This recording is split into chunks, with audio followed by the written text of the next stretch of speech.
الحمد للہ رب العالمین والصلاة والسلام على اشرف الانبیاء والمرسلین وعلى آلہ واصحابہ اجمعین اما بعد بسم اللہ الرحمن الرحیم ان اللہ وملائکتہ یصلون علی النبی یا ایہا الذین آمنوا صلوا علیہ وسلموا تسلیما اللہم صلی علی سیدنا و مولانا محمد وعلی آل سیدنا و مولانا محمد و اصحاب سیدنا و مولانا محمد وبارک وسلم۔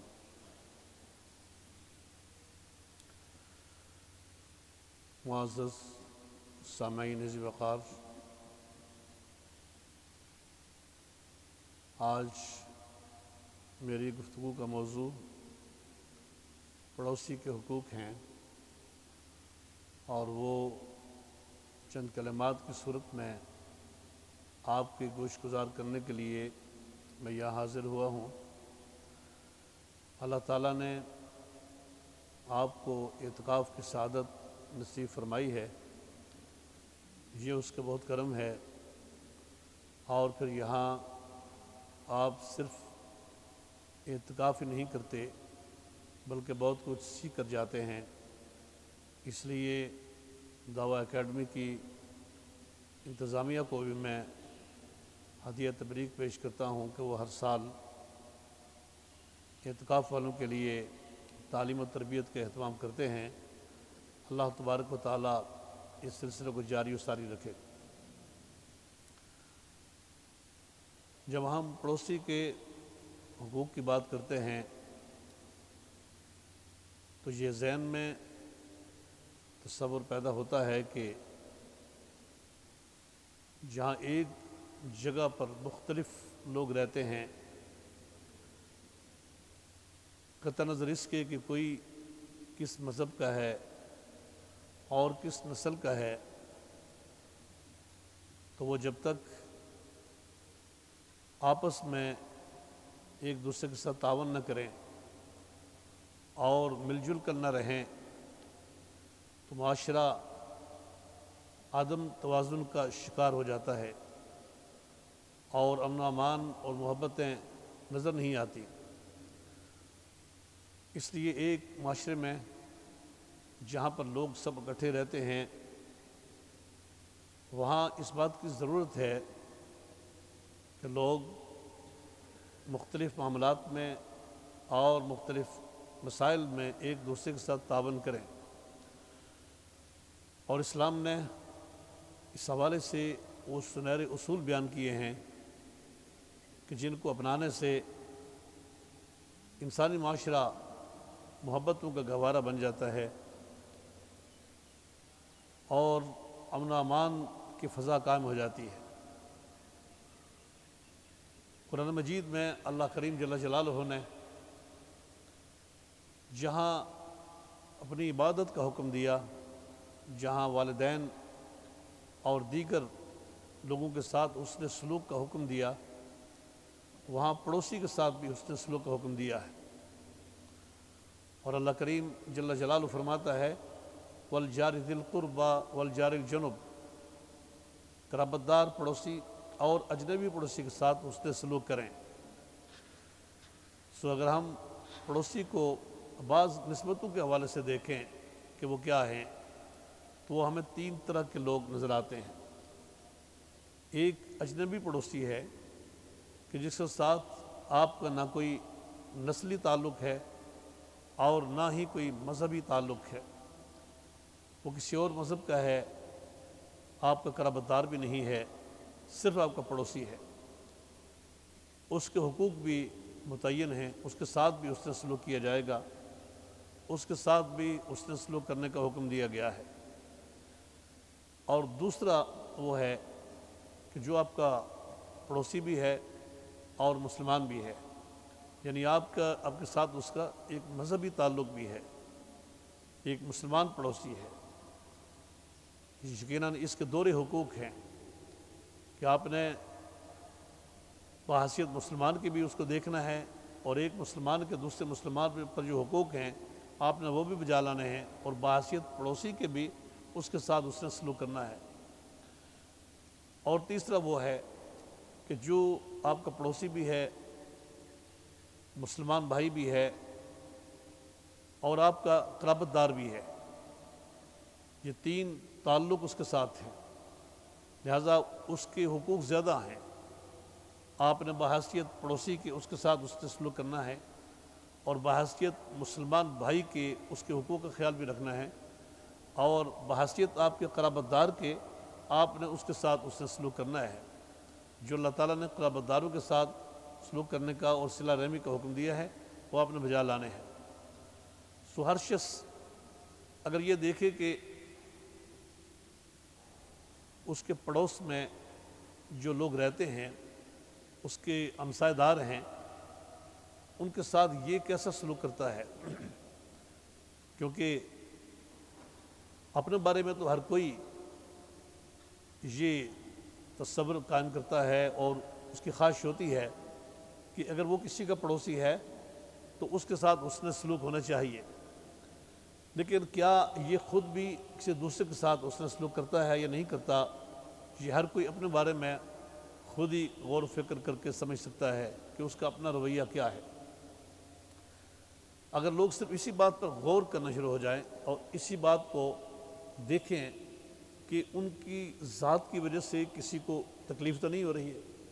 اور ان کی وجہ سے ان کا پڑوسی پریشان تو نہیں ہے، تو یقیناً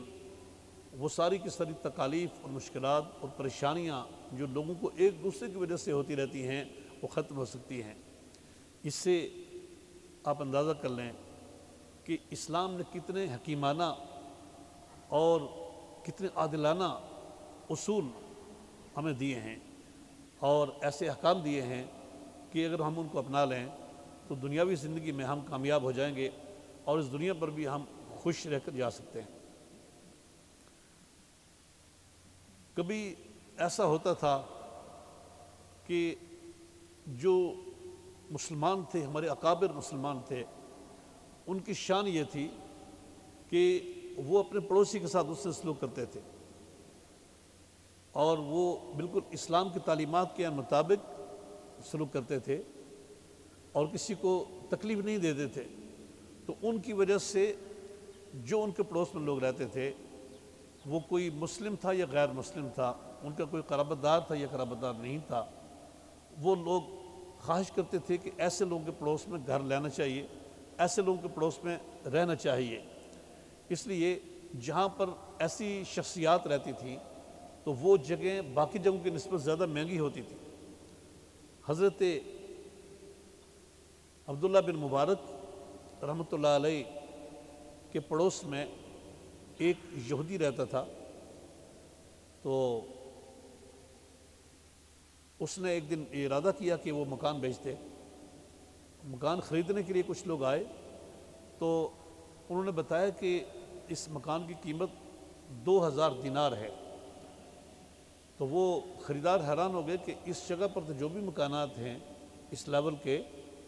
ان کی قیمت 1000 دینار ہے، تو آپ اس کو 2000 دینار کیسے بتا رہے ہیں؟ انہوں نے کہا کہ بات ٹھیک ہے،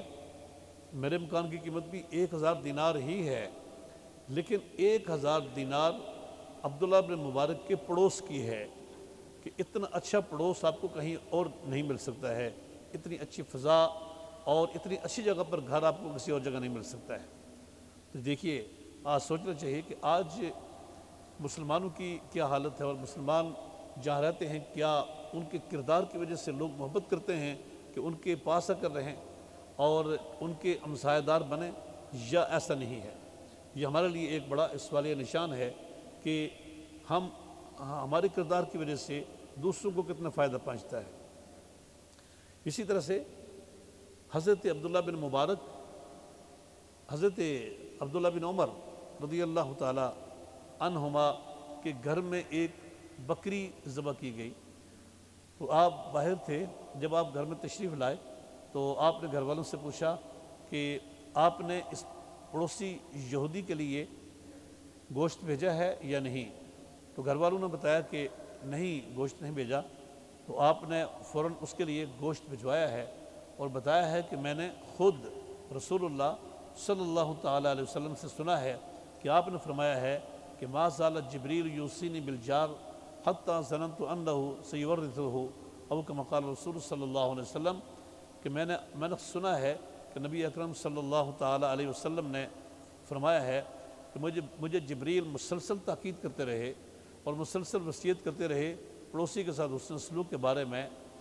یہاں تک کہ مجھے گمان ہونے لگا کہ پڑوسی کو شاید وراثت میں بھی حقدار ٹھہرایا جائے گا۔ تو اتنی بڑی تاکید جبریل کرتے رہے اور اتنے اہتمام کے ساتھ رسول اللہ صلی اللہ تعالیٰ علیہ وسلم نے بیان فرمایا ہے کہ حضرت عبداللہ بن عمر رضی اللہ تعالیٰ عنہ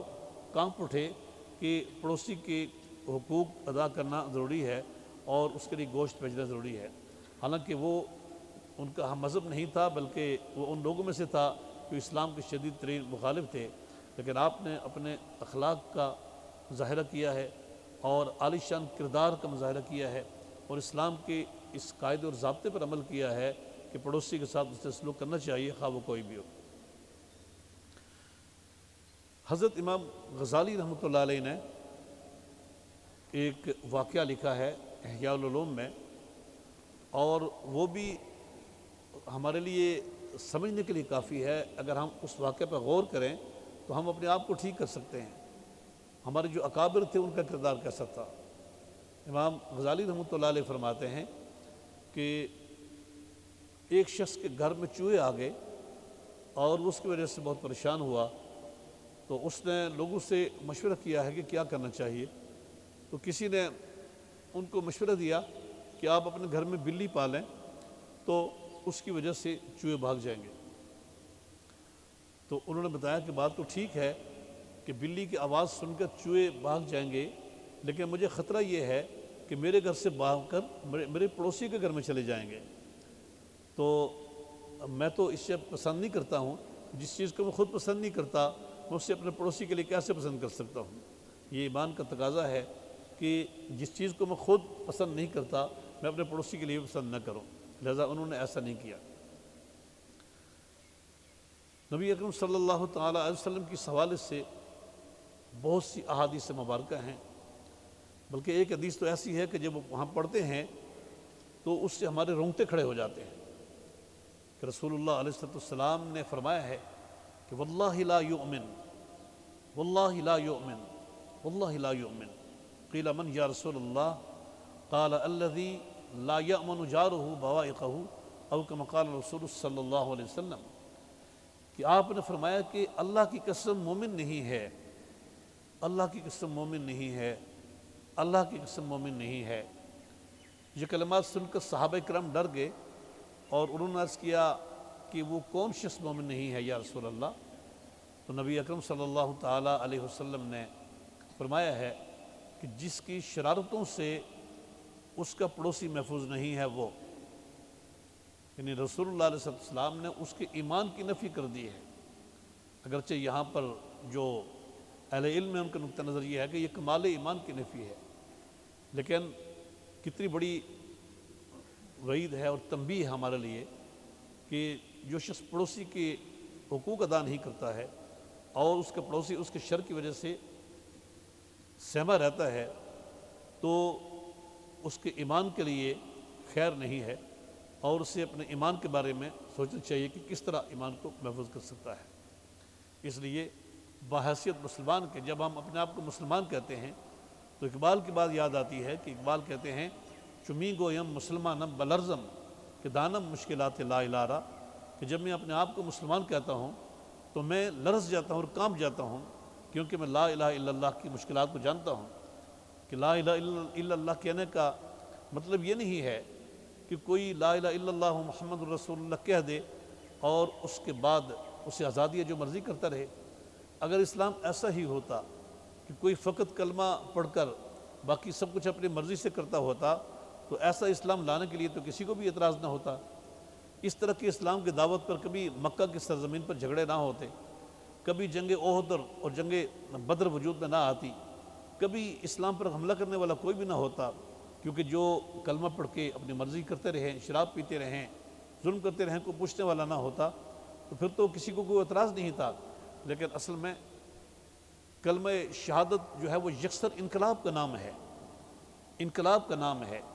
اس لیے جب ہم کلمہ شہادت پڑھتے ہیں اور ہم مسلمان ہیں اور اب مسلم گھرانے میں پیدا ہوئے ہیں، تو اسلام ہم سے بہت سی چیزوں کا تقاضا کرتا ہے۔ ہم اپنی مرضی نہیں کر سکتے ہیں، ہمیں اللہ کی مرضی کے مطابق زندگی گزارنی ہے، ہمیں رسول اللہ صلی اللہ تعالی وسلم کی سنت اور سیرت کے مطابق زندگی گزارنی ہے۔ اسی طرح سے ایک دوسری حدیث بھی ہے کہ رسول اللہ صلی اللہ تعالی علیہ وسلم نے فرمایا ہے، جس کا مفہوم یہ حدیث پاک کا، کہ جو شخص پیٹ بھر کر کھانا کھاتا ہے اس شخص کو کوئی ایمان نہیں ہے کہ جو پیٹ بھر کر کھانا کھاتا ہے اور اس کی بغل میں اس کا پڑوسی بھوکا رہتا ہے، کہ وہ آدمی بھی کیا مسلمان ہے، اس کا ایمان بھی کیا ایمان ہے کہ جو خود تو پیٹ بھر کر کھانے کھاتا ہے اور اس کا پڑوسی بھوکا ہے، اور اس کے علم میں بھی ہے کہ یہ پڑوسی بھوکا ہے، تو اس کے باوجود اس سے کوئی تکلیف نہیں ہوتی ہے۔ اس لیے جو مسلمان ہیں وہ اپنے پڑوس کا خیال رکھتے ہیں اور اس سے اپنے پڑوس کے احوال کا پتہ ہونا چاہیے۔ اور اسی طرح سے بعض احادیث مبارکہ میں یہ بھی آتا ہے کہ الجوار اربعون، کہ جو پڑوس ہے وہ 40 گھروں پر مشتمل ہوتا ہے، 40 گھروں پر مشتمل پڑوس کہلاتا ہے، اور اس میں جو زیادہ قریب پڑوسی ہوتے ہیں ان کے زیادہ اس لحاظ سے بھی حقوق ہوتے ہیں، اور جو لوگ اپنے ہمسائے داروں کو پہچانتے ہیں اور ان کے ساتھ اس سے سلوک کرتے ہیں، ظاہر ہے وہی محبتیں پھیلانے والے ہوتے ہیں۔ اور یہ جس دور میں کوئی کرے، پڑوسی کے ساتھ اس سے سلوک کرے، اللہ تعالیٰ نے توفیق دی ہوئی ہے، اللہ تعالیٰ نے ہمت دی ہوئی ہے، لوگ کر سکتے ہیں۔ لیکن آج کل کے دور میں لوگ بڑا عذر پیش کرتے ہیں کہ بڑا مصروفیات کا دور آ گیا ہے اور اس میں ہم وقت نہیں نکال سکتے ہیں، ہمیں پتہ ہی نہیں چلتا ہمارے پڑوس میں کون ہوتا ہے۔ لیکن انہی لوگوں کو جو ایسا کہتے ہیں، جب بڑی فخریہ دعوتیں دی جاتی ہیں حکومت کی طرف سے ہوں یا اپنے سے بڑے لیول کے امیر لوگوں کی گھر میں دعوت ہو یا کوئی شادی ہو، تو وہ دوڑ کر ان کے گھروں میں چلے جاتے ہیں اور بڑا خیال رکھتے ہیں۔ لیکن غریب لوگ جو ان کے پڑوس میں رہتے ہیں ان کا ہرگز ان کو خیال نہیں ہوتا ہے اور وہ مصروفیات کا بہانہ کرتے رہتے ہیں۔ اسی طرح سے آپ نے دیکھا ہوگا کہ جو اخلاقی گراوٹ ہے اس لحاظ سے یہاں تک بھی آ گئی ہے کہ اگر کوئی ہم سے زیادہ مالدار شخص، کوئی زیادہ صاحب منصب اگر ہمیں کوئی سلام کرتا ہے تو ہم اس کی بڑی تعریف کرتے ہیں کہ بڑا خوش اخلاق ہے، بڑی خوش اخلاقی سے بات کرتا ہے۔ اور کوئی غریب آدمی اگر ہمیں مسکرا کر سلام کرتا ہے تو لوگ کہتے ہیں کہ اس کو کوئی اپنا مطلب ہوگا جو ہم سے اس طرح کی باتیں کرتا ہے۔ یہ ہماری نفسیات ہے جو آج کل ہمارے معاشرے میں چل رہی ہے۔ اس لیے ایک مسلمان کو یہ دیکھنا چاہیے کہ اس کی کیا ذمہ داریاں ہیں، اور رسول اللہ صلی اللہ تعالی وسلم نے جو سنہری اصول بیان کیے ہیں ان کو ترک کر کے وہ بہت بڑا جرم کرے گا، کیونکہ ان اصولوں کو ترک کرنے سے، اپنے آپ کو مسلمان کہہ کر اسلام کے سنہری اصولوں کو ترک کرنے سے دنیا پر یہ تاثر ہوگا کہ شاید مسلمان اس طرح کے ہوتے ہیں۔ اور بہت سے لوگ ایسے ہیں کہ جو مسلمانوں کے کردار کو دیکھ کر اسلام قبول نہیں کرتے۔ مثلا آج کوئی مرچوں میں ملاوٹ کرتا ہے، کوئی کھانے میں ملاوٹ کرتا ہے، کوئی ذخیرہ اندوزی کرتا ہے، کوئی اپنے پڑوسی کو تکلیف دیتا ہے، کوئی ظلم کرتا ہے، اور آج تو مشرق و مغرب میں یہ باتیں پھیل جاتی ہیں، ایک دم چلی جاتی ہیں۔ تو کوئی شخص بحیثیت مسلمان کا جب ایسا کرے تو دیکھنے والے لوگ کہیں کہ یہ شاید اسلام اس طرح کا ہے، یہ اس شخص کی وجہ سے اسلام پر یہ دبا لگتا ہے جس کا کردار اپنا ٹھیک نہیں ہے۔ آئیے دیکھیے کہ سرکار دو عالم صلی اللہ تعالی علیہ وسلم ہمیں پڑوسی کے بارے میں کیا ارشاد فرماتے ہیں۔ ایک طویل حدیث ہے، اس حدیث کو حضرت معاویہ بن حیدہ رضی اللہ تعالی عنہما روایت کرتے ہیں۔ امام طبرانی نے المعجم الکبیر میں اس حدیث کو نقل کیا ہے کہ رسول اللہ صلی اللہ تعالی علیہ وسلم نے پڑوسی کے بہت سے حقوق بیان فرمائے ہیں۔ آپ نے فرمایا کہ ایک حق پڑوسی کا یہ ہے کہ اگر وہ بیمار ہو جائے تو اس کی بیمار پرسی کرو، اس کی خبر گیری کرو، اس کے پاس جاؤ، اس کا حال احوال پوچھو، اور اگر اس کی کوئی ضرورت ہو اس کی مدد بھی کرے، اس کا ایک حق یہ ہے۔ اسی طرح سے اس کا دوسرا حق یہ ہے کہ اگر وہ فوت ہو جائے تو اس کے جنازے میں شرکت کریں، تجہیز و تکفین میں دیگر معاملات میں بھی مدد کریں، تشیع الجنائز کا حکم بھی ہے، جنازے کے ساتھ چل کر جائیں، یعنی وہ اس کی موت کے بعد بھی حقوق ہیں پڑوسی کے اوپر، وہ کیا کرنا اس نے شرکت کرے جنازے میں۔ اور اگر وہ ضرورت مند ہے، کسی ضرورت کے تحت آپ کے پاس آیا ہے قرض مانگنے کے لیے، تو اس کو قرض ضرور دیں، کیونکہ آپ کا پڑوسی ہے، اس کو قرض دیں لازمی۔ اگر اللہ تعالیٰ نے اس کو کسی آزمائش میں ڈال دیا ہے، کسی مصیبت میں گرفتار ہو گیا ہے، تو اس کے پاس آئیں اور اس کی تعزیت کریں اور اس کے ساتھ شریک ہو جائیں، دلجوئی کریں اس کا درد بانٹیں آپ۔ اور اسی طرح سے اگر اللہ تعالیٰ نے اس کو کچھ نعمتیں عطا کی ہیں تو اس کو مبارکباد دیں، اس پر مبارکباد دیں کہ اللہ تعالیٰ نے آپ کو یہ نعمت عطا کی ہے۔ اور اگر اس سے کوئی غلط کام ہو گیا ہے، کوئی غلط کام کر بیٹھا ہے، تو اس کی پردہ پوشی کریں، اس کی عیب کو نہ اچھالیں بلکہ اس کی پردہ پوشی کریں۔ پردہ پوشی ویسے بھی ہمیں مسلمانوں کو پردہ پوشی کرنے کا حکم دیا گیا ہے، اور بحیثیت پڑوسی کے پھر زیادہ حق بنتا ہے کہ اس کی پردہ پوشی کریں، اس کی اصلاح بھی کریں اور اس کی عیب کو نہ اچھالیں۔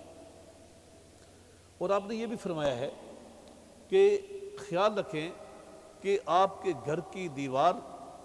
اس کے گھر سے اس قدر اونچی نہیں ہونی چاہیے کہ اس کی وجہ سے اس کی ہوا بند ہو جائے، جو ہوا اس کو مل رہی ہے، جو اس کا رائٹ ہے، وہ آپ کی دیوار کی وجہ سے بند نہ ہو جائے، اس چیز کا خیال رکھیں۔ اور پھر یہ بڑی اہم بات رسول اللہ علیہ السلام نے فرمائی ہے کہ تمہارے گھر کی ہنڈیا پکنے کی وجہ سے، اس کی خوشبو کی وجہ سے اس کے گھر والوں کو تکلیف نہیں ہونی چاہیے، یعنی یہ اذیت کا لفظ یہاں استعمال کیا گیا ہے کہ تمہاری ہنڈیا کی وجہ سے ان کو اذیت نہیں ہونی چاہیے، تکلیف نہیں ہونی چاہیے۔ لہٰذا یہ کبھی ایسا ہوتا ہے کہ لذیذ کھانے پکتے ہیں اور پڑوس میں شاید لوگ اتنے کھانے اچھے نہیں کھا سکتے ہیں، تو ان کے ہونہار اور خوبصورت معصوم بچے جب یہ خوشبو ان تک پہنچتی ہے تو وہ سوچتے ہیں کہ ہمیں بھی ایسا کھانا ہونا چاہیے تھا۔ تو اس کے دو طریقے بتائے گئے ہیں، آپ نے ایک تو یہ طریقہ بتایا گیا ہے کہ خبردار بالکل خوشبو ان کے گھر تک نہ پہنچے، اس طرح اہتمام کریں، اور اگر وہ پہنچتی ہے تو ان کے گھر میں بھی آپ سالن بھیجیں، جو آپ خود پکاتے ہیں آپ ان کو بھی کھلائیں، اس میں اضافہ کر لیں، ان کو کھلائیں۔ بلکہ حضرت ابو ذر غفاری رضی اللہ تعالیٰ عنہ فرماتے ہیں کہ رسول اللہ علیہ السلام نے ان کو حکم دیا کہ آپ جب بھی کھانا بنائیں، سالن بنائیں، تو اس میں پانی زیادہ ڈال لیا کریں اور اپنے پڑوسیوں کے لیے بھی بھیجا کریں۔ تو یہ دیکھیے کہ اسلام نے کتنے سنہرے اصول بیان کیے ہیں، اور کتنے مبنی پر حکمت اصول اور قاعدے و ضابطے ہیں جو انسانی زندگی پل پل میں اس کے لیے راحتیں فراہم کرتے ہیں۔ اگر لوگ ان چیزوں پر عمل کریں تو ان کے لیے مسرتیں اور راحتیں اور خوشیاں ہی یہاں پر رہتی ہیں۔ کبھی ایسا ہوتا ہے کہ لوگ خیال نہیں کرتے ہیں، اب دیکھیے کہ جہاں ایک کھانے کی خوشبو دوسرے گھر میں پہنچے اور گھر والوں کو تکلیف ہو، اس سے منع کیا گیا ہے کہ ایسا نہ کریں۔ تو وہاں پر جہاں ایک ماحول ہے، ایک معاشرہ ہے، لوگ اکٹھے رہتے ہیں، وہاں لوگ اونچی اونچی آواز سے ڈھول باجے بجاتے ہیں یا وہ میوزک سنتے ہیں بغیر کسی کی پرواہ کیے بغیر، جیسے کہ یہ بہت آزاد معاشرہ ہے۔ اور جو آزاد معاشرے جو ہیں، جن کو ہم آزاد معاشرے کہتے ہیں، جو یورپ میں جائیں، امریکہ میں جائیں، جہاں پر جائیں، تو وہ جو لوگ مسلمان نہیں ہیں وہ بھی ایسا نہیں کرنے دیتے ہیں، اور یہ تو بنیادی طور پر اسلام کے ہی اصولوں پر وہ عمل پیرا ہیں، اور ان اصول پر کوئی بھی عمل پیرا ہو جائے اللہ تعالیٰ اسے ترقی عطا کرتا ہے، خوشحالی عطا کرتا ہے۔ لیکن ہمارے ہاں اس چیز پر کنٹرول نہیں ہے۔ اگر آپ کنٹرول کرتے بھی ہیں، کسی کو کوئی قاعدہ ضابطہ جو حکومتی قوانین کے مطابق روکتے بھی ہیں، اس پر جھگڑے کھڑے ہو جاتے ہیں اور لوگ ناراض ہونے لگتے ہیں کہ آپ ایسے کیوں کرتے ہیں۔ تو اسلام اس چیز کی اجازت نہیں دیتا ہے۔ بلکہ مجھے یہ ایک بات یاد آئی کہ حضرت ابراہیم خولانی رحمۃ اللہ علیہ نام ہے، یا اس طرح کا تھوڑا سا کنفیوژن ہو رہا ہے، وہ ایک بہت بڑی شخصیت تھے، مسلمانوں کے بہت بڑے رہنما تھے۔ وہ مسجد میں بیٹھے ہوئے تھے اور ان کے ساتھ لوگ بھی بیٹھے ہوئے تھے، تو اچانک باہر سے میوزک کی آواز آئی، اس کے پڑوس سے کسی میوزک کی آواز آئی،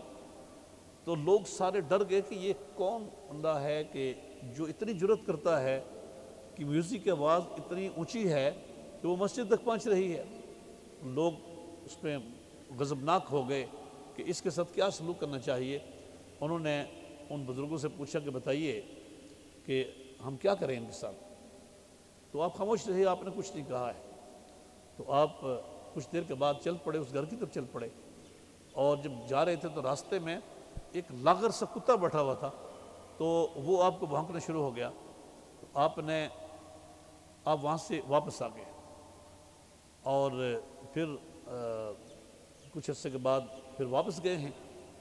اور اب پھر اس گھر کی طرف جا رہے تھے، اسی کتے کے قریب سے گزرے ہیں اور اس نے کچھ نہیں کہا ہے۔ اب گھر کے قریب گئے تو ایک خوبصورت نوجوان وہاں سے نکلا جو یہ میوزک سنتا تھا اور اس کے اہتمام کرتا تھا۔ تو اس تک خبر پہنچ چکی تھی کہ مسجد میں لوگوں کو بہت تکلیف ہوئی ہے اور لوگوں نے محسوس کیا اس چیز کو۔ تو اللہ تعالیٰ نے اس کی ہدایت دی، اور اس نے کہا کہ میں بہت شرمندہ ہوں، آپ لوگوں کو میری وجہ سے تکلیف ہوئی ہے، میں آئندہ ایسا ہرگز نہیں کروں گا، میں اچھے لوگوں کے پاس بیٹھوں گا اور میں بری مجالس نہیں سجاؤں گا۔ تو آپ واپس آ گئے ہیں اور آپ نے لوگوں کو اگر بتایا ہے تو کہ وہ نوجوان جو ایسا کرتا تھا، اللہ تعالیٰ نے اس کو ہدایت دی ہے، جس سے پڑوسیوں کو تکلیف ہوتی ہے اور جس سے مسجد میں بیٹھے ہوئے لوگوں کو بھی تکلیف ہوئی ہے، تو وہ تائب ہو گیا ہے۔ بڑی خوشی کی بات تھی۔ لوگوں نے کہا ٹھیک ہے، یہ اللہ تعالیٰ کا اس پر کرم ہوا ہے، لیکن یہ بات ہمیں سمجھ نہیں آئی کہ آپ پہلے گئے تھے تو کتا بھونکا، تو آپ واپس آ گئے ہیں اور پھر دوبارہ گئے ہیں تو وہ نہیں بھونکا، اس میں کیا راز تھا؟ انہوں نے بتایا ہے کہ یہ سب کچھ آپ نے اپنی آنکھوں سے دیکھا ہے۔ راز یہ تھا کہ جب میں ایک برائی کا خاتمہ کرنے کے لیے جا رہا تھا تو راستے میں کتے نے میرا راستہ روکا، تو میں سمجھ گیا، فوراً مجھے کلک ہوا کہ میں نے بھی اللہ تعالیٰ کے ایک حکم کی خلاف ورزی کی ہوئی ہے۔ تو میں وہاں سے آگے نہیں بڑھا، مزاحمت نہیں کی، میں واپس آ گیا اور آ کے میں نے توبہ کی ہے کہ میں نے تیرے حکم کی خلاف ورزی کی ہوئی ہے۔ پھر دوبارہ جب میں گیا تو پھر راستے میں وہ مزاحمت ختم ہو گئی ہے اور پھر میں کامیاب ہو کر واپس آیا ہے۔ تو انہوں نے بھی یہ بتایا ہے کہ جب لوگ برے اعمال کرتے ہیں اور ان سے تائب نہ ہوں تو آفات و بلیات ان کے اوپر حملہ ور ہوتی ہیں اور ان کے کام اکثر نہیں ہوتے ہیں۔ اور جب اللہ تبارک و تعالیٰ یہ سمجھنے کی توفیق دے کہ ہم سے کیا خطائیں ہوتی ہیں اور اللہ تعالیٰ ناراض ہوتا ہے اور اس پر تائب ہو جائیں، تو پھر دنیا کے کاموں میں ان کو ناکامی نہیں ہوتی بلکہ کامیابی ہوتی رہتی ہے۔ تو دیکھیے کہ میں یہ عرض کر رہا تھا کہ صرف میوزک کی بات نہیں ہے، بلکہ بعض اوقات تو ایسا بھی ہوتا ہے کہ مساجد میں تو خیر کی باتیں ہوتی ہیں، جو لاؤڈ سپیکر استعمال ہوتا ہے خیر کی باتیں ہوتی ہیں، لیکن مسجد کا باہر کا جو سپیکر اتنی اونچی آواز سے چلتا رہے کہ ان کے پڑوس میں بیمار ہوں، ان کو تکلیف ہو، تو اسلام اس کی اجازت نہیں دیتا ہے۔ پڑوسی کے حقوق کا اگر ہم خیال رکھیں تو میں سمجھتا ہوں کہ ہمارا معاشرہ امن و سلامتی کا گہوارہ بن سکتا ہے اور اللہ تبارک و تعالیٰ کی رحمت میسر آ سکتی ہے۔ جس دور سے ہم گزر رہے ہیں، ہماری ایک ایک چیز، مسلمانوں کی ایک ایک چیز کو نوٹ کیا جا رہا ہے۔ سوشل میڈیا کا دور ہے، اور اگر کوئی مسلمان یا کوئی داڑھی والا کوئی ایسے برے اعمال کا ارتکاب کرتا ہے تو وہ اس کی فوٹو پوری دنیا پر گھومتی رہتی ہے اور لوگ بتاتے ہیں کہ ایک مسلمان ایسا کر رہا ہے۔ یعنی ایک مسلم معاشرے کو تباہ کرنے کے لیے اور مسلم سوسائٹی کو ڈیمیج کرنے کے لیے یہ سارے اہتمام کیے جاتے ہیں۔ اور یہ اس وقت صورتحال یہ ہے کہ اگر ہم اس طرح ایک اکائی نہ بن جائیں اور ایک معاشرے کے اندر رہتے ہوئے ایک گھر کے ساتھ دوسرے گھر کا تعلق قائم نہ ہو اور محبتوں کی فضا قائم ہو کر پوری دنیا پر جو عالم اسلام ہے اس پر یہ محبتیں پھیل نہ جائیں، اس وقت تک ہم تنہا ہو جائیں گے اور نقصانات اٹھاتے رہیں گے۔ اس لیے اگر ہم یہ دیکھیں کہ ایک معاشرے کے اندر رہتے ہوئے ہم ان محبتوں کو کیسے فروغ دے سکتے ہیں، ایک تو یہ ہے کہ جو پڑوسی کے حقوق ہیں ان کو ادا کرنا بہت ضروری ہے، اور پڑوسی کے حقوق جو ہم پر فرض ہیں ان کے علاوہ یہ ہے کہ تحفہ تحائف جو ہیں وہ ایک دوسرے تک جاتے رہنے چاہیے۔ ایک تو تحفہ تحائف کے بارے میں حکم ہے، نبی اکرم صلی اللہ علیہ وسلم کے فرمان کا مفہوم یہ ہے